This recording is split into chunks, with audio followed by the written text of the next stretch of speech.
మీరు అందరూ తెలుసుకోవాల్సిన జిఎస్టీలో చేంజెస్ గురించి 60 సెకండ్స్ అయితే చూసేద్దాం. ఫస్ట్ మనం ఎలక్ట్రానిక్స్ గురించి కనుక మాట్లాడుకుంటే దాంట్లో ఏసీస్, టీవీస్ అబౌవ్ 32 ఇంచ్, అలానే మానిటర్స్, ప్రొజెక్టర్స్, ఇంకా డిష్ వాషింగ్ మెషిన్స్ మీద అయితే మనకి 28% వరకు జిఎస్టీ ఉండేది. దాన్ని ఇప్పుడు 18% అయితే తగ్గించారు.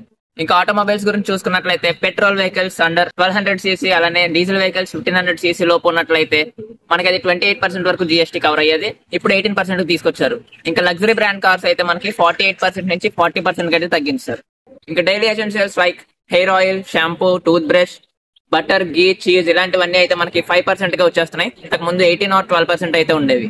ఇంకా మనం హెల్త్ అండ్ ఇన్సూరెన్స్ సెక్టర్ లో కనుక చూసుకున్నట్లయితే మనకి నార్మల్ మెడిసిన్స్ మీద 18% or 12% అయితే ఉండేది. ఇప్పుడు దాన్ని 5% తీసుకొచ్చారు.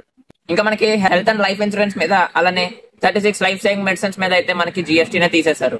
మనకి school supplies like pencils, crayons, sharpeners, ఇంకా మ్యాప్స్, చార్ట్స్, ఈవెన్ ఎరేజర్స్ మీద కూడా అయితే మనకి జిఎస్టీ అయితే లేదు.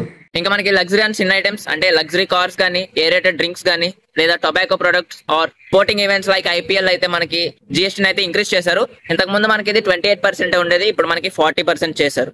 సో ఇవే మనకి చేంజ్ అయిన జిఎస్టీ ప్రైజెస్. ఇవి మనకి September 22 నుంచి అయితే అమల్లోకి వస్తున్నాయి. సో వీటి మీద మీ అభిప్రాయం ఏంటో కింద కామెంట్ చేయండి.